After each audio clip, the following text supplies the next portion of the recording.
mereka melaksanakan sholat jenazah. Setelah itu mereka pun memasukkan kita ke liang lahat. Setelah itu mereka tutup, mereka timbun, mereka injak, mereka pun pulang ke rumah masing-masing. Proses yang pertama terjadi adalah kaku, siku-siku, semua tulang-tulang tidak lagi bisa dibengkokkan. Itulah kenapa orang yang meninggal dunia langsung tangannya dibuat bersedekap. Karena kalau sudah sekian jam yang pertama terjadi adalah kaku seperti kain.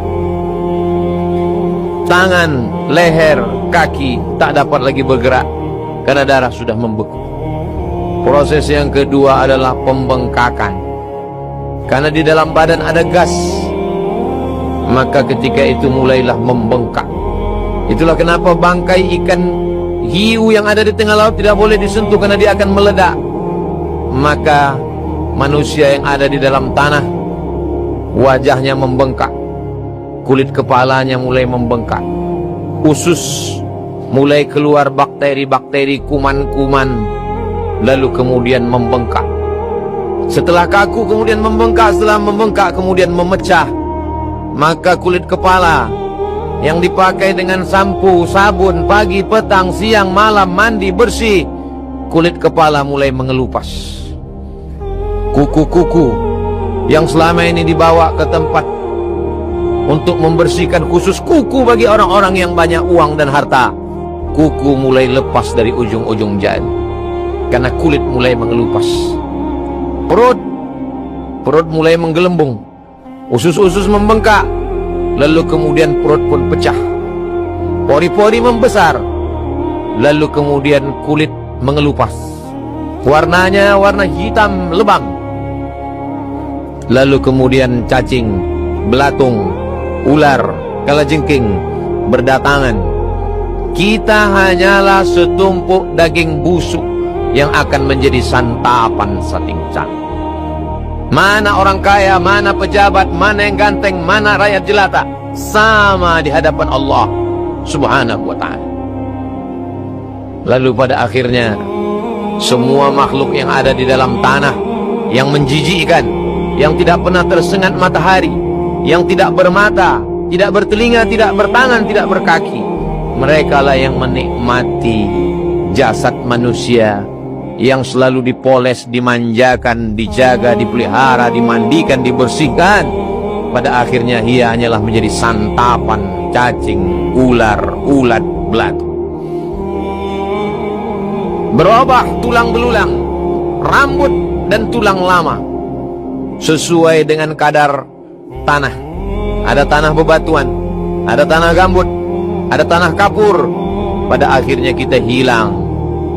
Cerita tinggal kenangan semata. Kalau pernah kita membawa anak ke masjid, lalu kemudian di tengah petang sangat matahari tenggelam, nampak ufuk merah di sebelah barat, dia ingat setiap maghrib ayah membawa. Dia pun dengan meleleh air mata dia datang ke masjid.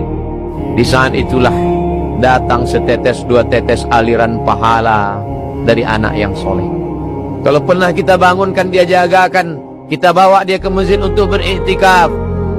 Di tengah malam dia terbangun, terjaga, mau ke toilet, lalu kemudian dia ingat, dia sempatkan untuk berwudu, sholat tahajud. Dengan meleleh air mata dia berkata, mengadu kepada Allah, Rabbil firli wali walidayya warhamhuma kama rabbayani shaghira. Kalau sempat di tengah kesibukan itu kita ajarkan alif bata, surat-surat pendek, sempat memanggil anak untuk mendengarkan setoran amma yatasaalun, sempat untuk mendengarkan dia membaca Yasin wal Qur'anil Hakim. Saat tiba hari Jumat, sempat dia buka Al-Quran, dia kirim Yasin, dia baca Qul Huwallah 3 kali, Al-Falaq sekali, An-Nas sekali, Al-Fatihah sekali, pangkal Al-Baqarah sampai wa ulaika humul muflihun, ayat kursi, ujung Al-Baqarah 3 ayat, lillahi ma fis samawati wa ma fil ard.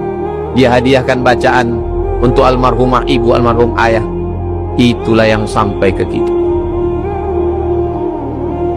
Kalau sempat dia belikan 2-3 sak semen, batu bata, batu kerikil, kosen pintu, kipas angin, kubah masjid, Pembebasan tanah semeter 2 meter. Itulah yang akan mengalir hari Jumat, subuh, zuhur, maghrib, isya, Idul Fitri, Idul Adha, tarawih, witir, bertadarus orang. Itulah yang mengalir. Adapun rumah yang kita bangun, sebesar apapun dia, keramiknya impor, arsiteknya datang dari jauh, rumah sudah berpindah tangan ke milik orang lain. Istri hanya menunggu 4 bulan 10 hari. Walladzina yatawaffawna minkum wa yadharuna azwajan yatarabbasna bi anfusihinna arba'ata ashhurin wa 'ashra. Mereka yang suaminya meninggal, maka dia hanya menunggu 4 bulan 10 hari. Setelah itu pun dia akan dipinang oleh orang lain. Orang lain akan naik ke rumah, akan naik, semua ditinggalkan. Cerita yang lama hilang, muncul cerita baru. Hal ata 'alal insani 'ainun minad dahri lam yakun syai'an madhkura. Pada awalnya manusia ini bukan apa-apa dan bukan siapa-siapa. Singgah sejenak di atas muka bumi, hidup 20 tahun, 30 tahun, 40 tahun. Kata Nabi, baina sittina wa sab'in, antara 60 tahun 70 tahun. Itulah umur umat Nabi Muhammad sallallahu alaihi wasallam.